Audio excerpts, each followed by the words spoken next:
Julian Assange and Wikileaks literally buried us this week with thousands of emails and even speech transcripts containing a salacious look at the inside of the Democrat Party machine. Although the details were important, there are some much bigger issues we need to address. So if you are looking for some details, check out this video. Otherwise, let's see the forest for the trees.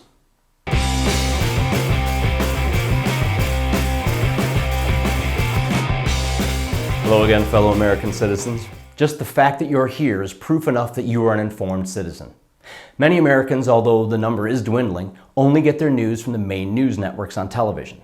Those networks have been spending the last week diving into the allegations of Trump's misconduct with the ladies, paying very little, if any, attention to the massive week-long deluge of Wikileaks document dumps. Of course, this is to bolster their chosen candidate, so none of us are surprised. Sickened and disgusted, yes, but not surprised.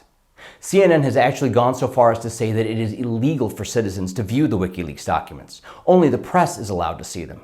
You should trust CNN to tell you what these documents contain. Independent research is not allowed. Of course, this is a total lie. When any media outlet does mention the Wikileaks documents, they virtually always refer to them using the phrase hacked. Hacked documents, hacked emails, hackers at Wikileaks.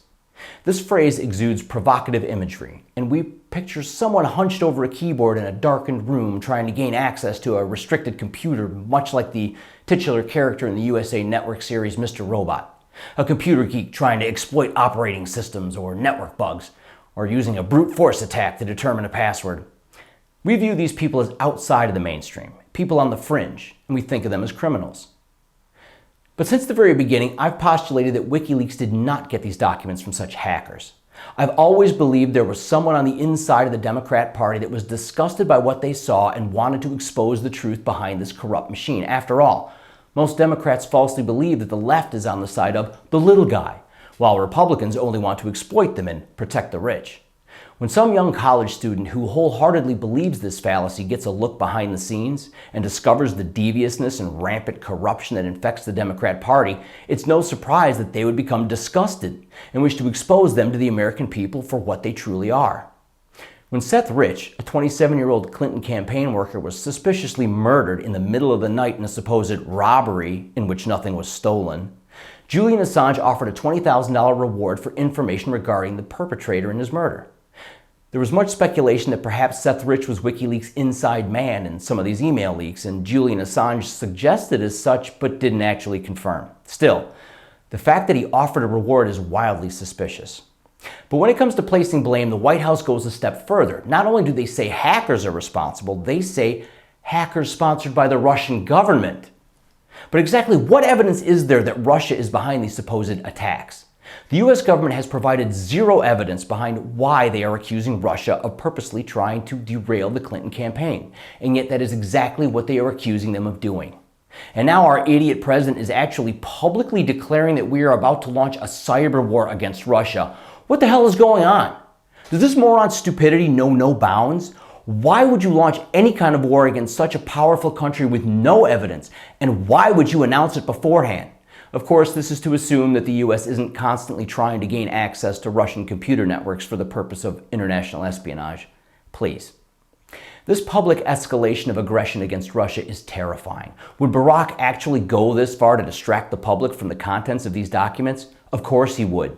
And after reading through these leaked emails, it's obvious that everyone in the Democrat Party will literally do anything to ensure that their candidate wins the presidency.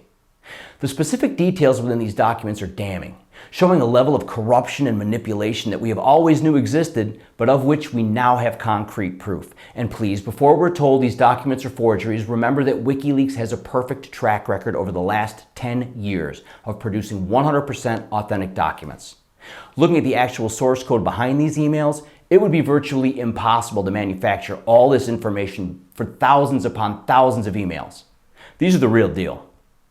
But looking at the big picture, virtually all these leaked emails have one thing in common. They are all discussions about how to lie to the American people, how to present facts in such a way as to elicit the proper response from the citizenry, how to find a way to excuse Mrs. Bill's obviously illegal behavior, how to admit to something without actually admitting wrongdoing. Not one email has surfaced about how to actually solve many of the problems that plague our country. None of them discuss how to serve the American people, but how to manipulate them. None of them address the worries or concerns we all have, but how to exploit certain minorities or groups by instilling even more fear or making more empty promises. Finally, I have to question Wikileaks' drip strategy of releasing a few thousand emails every day, and none of these emails contains the obvious bombshell that the Clinton opposition have been hoping for. Sure, there are damning details, but we need something with some real meat. In fact, of the 10,000 or so emails released, it appears only 4 of them are from Mrs. Bill's email address. The fact that we can expect a few thousand emails every day has lost its excitement. It's more of a grind poring over such a huge amount of new data every single day and failing to find the smoking gun that will expose Mrs. Bill once and for all. It's almost as though this constant barrage of leaked emails has become so commonplace that it's lost any impact. Assange promised us that he had information that would indict Mrs. Bill, but if such information exists, he would be smart to release it sooner rather than later. We're only 3 weeks away from the election. If he waits too long, it's going to be too late. Am I suggesting that Wikileaks isn't doing a good job? Far from it.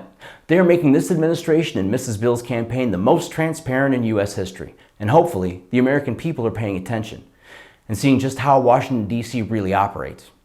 Do I still cling to the belief that America will do the right thing and, regardless of whether or not Wikileaks produces the smoking gun, ensure that the corrupt Democrat machine will be stopped from claiming the presidency? Fucking ain't right. Hey, do you love America? Well, America loves you, and so do I. Just as friends. Check out one of these videos, and don't forget to subscribe, and let's be Twitter buds. Let's keep this party rolling. Fucking A.